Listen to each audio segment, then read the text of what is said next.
Thank you for tuning in and welcome back to the Sandwich of Coherency. So let's just go ahead and jump right into this. Schools, money, and the entire debt of things. Now we have been talking about schools and the failing nature of them that seems to be happening due to policies that are forcibly put in place by the Democrat Party. And the things they want to keep doing and keep doing. But there's more going on that I just want to touch on, things that happened that we may have just missed. And I just want to go over to kind of put into a better perspective what's going on with the financial situation, the schools, and the Ukraine, and the connection between it all. And for those of you that have been waiting, it's a few and far between. Well, not that far in between, but it doesn't happen too often, I know. But this is a win for those that are just wanting me to point out Republican failures. And I will point this one out here. Now, back in March, there was an article by U.S. News. And it was Congress was set to cut funds that made school meals free. Now, this was due, during the pandemic, where, students across the nation, if they needed food, could go to the schools to pick up lunches to take home and eat. And that is an amazing, excellent thing. And I'm glad that that happened. Now, it's an $11 billion program that was set to expire. Now, the article goes on, student advocates argue that times are too unstable to risk children going hungry. But Republicans say the $11 billion program was never meant to be permanent. And that is true. I would say it's time to rework a new plan. And technically, I honestly, I don't think there should have even had to, the necessity for a plan shouldn't have even existed. Like it's shouldn't have had to come to that to begin with. And it shouldn't have taken federal funds to make that happen. I do believe that the process of feeding students needs to be the role of the states and the municipalities. We have state and local taxes and pay heavily, and so the idea that the taxes that you're paying in your county are not going to the things such as ensuring that students in that county that can't afford lunches can actually get lunches, that's a problem. That is a big problem. During the whole the lockdowns, schools received over $190 billion. Now understand that most of these schools were shut down. They weren't even in use. A lot of that money was supposed to go to updating the schools to make them, quote unquote, safe or for kids to return to school. And it's crazy because many schools got called out for the simple fact that they didn't use the funds for that. And then you had situations such as in Chicago and whatnot and New York even, and California, and many of the Democrat-led cities where they got the money. They didn't use the money for what it was supposed to be used for. And then they didn't want to go back to in session. Now, the whole time it was listen to the science. That's why we have to lock everything down. Kids can't go to school. Cool. Science changes. Kids can go back to school. No, we don't want to do that. We don't think it's safe. Are you a doctor? No. Are you a scientist? No. So why won't you do it? Because feelings. And that's the case. People became very comfortable with the idea of working from home. I mean, let's be honest. Who really wants to get up early and go through the whole process to go into work. And when you get into work, have to deal with the nonsense of being in work. Wouldn't you like to just be able to get up and do all that nonsense from home? I mean, it's quite relaxing on the mind. Less stress, I would say, I guess. But the thing about this is that, yes, that was supposed to be cut.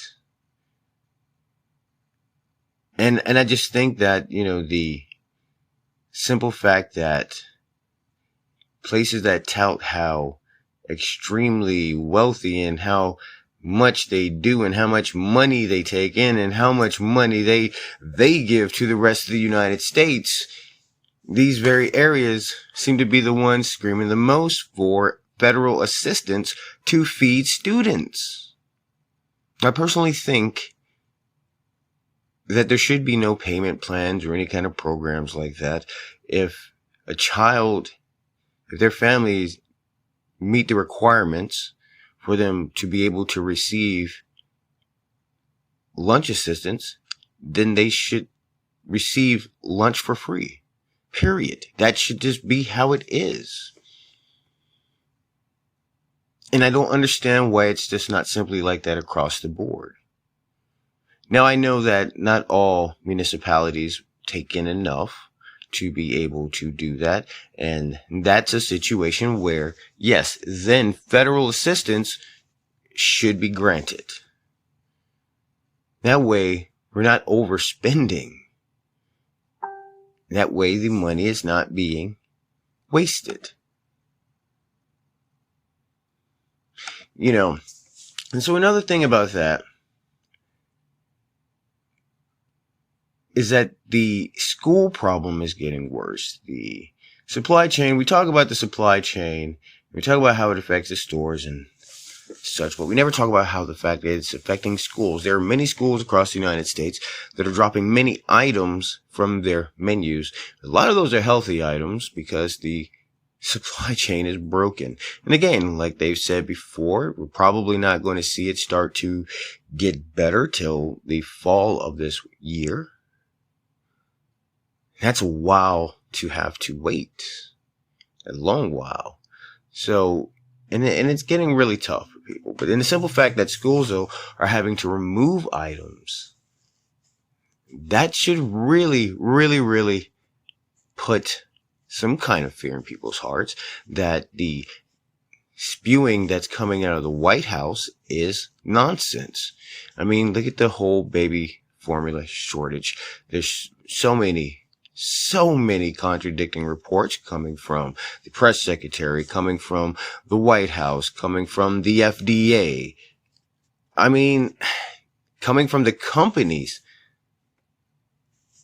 This is ridiculous, and the fact that this is even a problem should bother people again. And this, right now we have this idea, think about what, I think there's a report that came out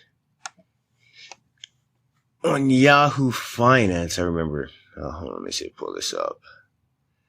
And that was from October 11th, 2021. And it was about how Biden canceled $11.5 billion in student loan debt. And article goes on to, it's talking about what about vast forgiveness. Look, let me explain it this way. Biden cannot cancel student debt. That's not how it works. The federal government, the president does not have the authority nor the right to tell a company that they have to remove somebody's debt. Sorry, he doesn't have that power. But what he does have the power to do is to set up a program for people to apply to see if they qualify. And if you qualify, the government basically buys X amount of your debt from you. So let's say they buy $10,000. If they say we're paying off $10,000 of your debt, or rather we're canceling $10,000 of your student loan debt, what that translates to is we're going to borrow money and we're going to pay off $10,000 of your debt. And then we're going to take the bill for the money we borrowed, and we're going to spread that across all 50 states to pay. What Biden did is he borrowed $11.5 billion, and he passed the bill to the citizens of the United States. And the thing is that it's always the same. Well, we'll just take it from the rich. We'll take it from the wealthy. They can afford it. We'll take it from them.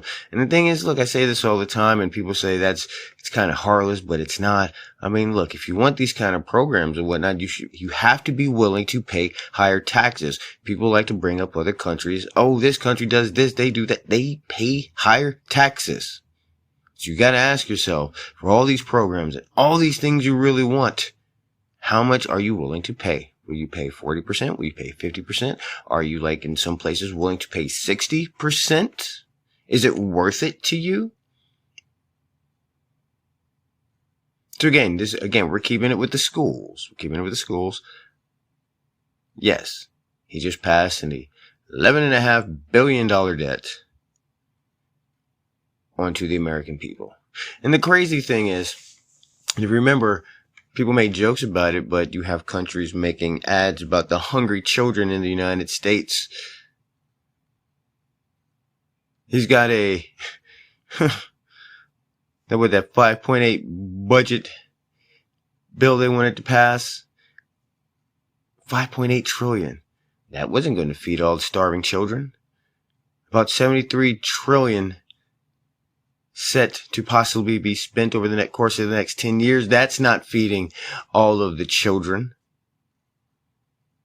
His American Rescue Plan, his Build Back Better package, none of that had anything to do with the ability to feed hungry children. There shouldn't be any hungry children in the United States with the amount of money that they spend. They borrow and borrow and borrow and borrow and borrow.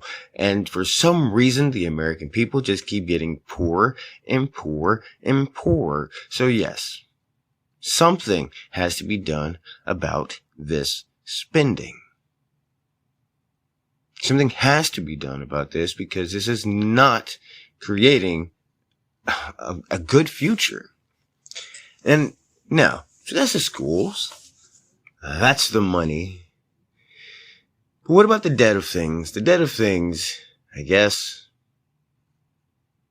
we're going to look at this whole idea with Ukraine again. This is how this all connects. Since 2014, if they send, and I guess they are, with the $40 billion that they're sending to the Ukraine, the U.S. has spent as well in between on that almost around $60 billion given to Ukraine. Remember, in this $40 billion package to Ukraine, you still have hungry children in the United States. And the Republicans, many of them want to be on board with the idea of sending that $40 billion to the Ukraine. Some of them are the same ones that wanted to cut the $11 billion for the school's food programs to make sure that there were free meals provided to all the kids across the United States.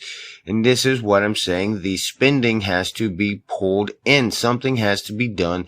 Americans need to pay attention to what's really going on with this. $40 billion for Ukraine, and included in that is a whole lot of freaking money to feed hungry Ukrainian children. Meanwhile, well, the $11 billion program for the school's food was never meant to be permanent. If you can easily be willing to cough up $40 billion for that, you should be able to be willing to cough up another $11 billion worth of debt for this. Again, I tell you all the time, Ukrainians have all of Europe to choose from. I believe that all of Europe, that's all anti-Putin and whatnot, they should have come up with the $40 billion. That should have been their role. There's no reason that they should be taking American taxpayer dollars to pay for that. And it's not like I'm trying to be heartless because, I do believe in humanitarian aid. But again, like I've said time and time again, we should have been the ones on the back end of it, not at the forefront. This whole idea that the United States has to be the world police, but at the same time, nobody wants the United States to be the world police until they need money. Oh, no. Everybody complains. All of NATO and UN complains about the United States being the world police and the power and the control and blah, blah, blah, blah, blah. And then they shut up real quick and sing a different tune as soon as it comes to, we need money. Yeah, how quickly it changes. Hypocrisy at its finest. But again, our schools are failing in this. Our government is failing these schools heavily. And I think that if you have struggles and you're unable to ensure that the children of the nation don't go hungry, and as far as I'm concerned, you don't have enough money to ensure that the children of other nations don't go hungry. Take care of your house first. Get that in order. And once that's set, you can then think about feeding the world. But that's my take on it. And I thank you for tuning in. If you enjoyed this episode, please like, share, and subscribe. And we will catch you next time.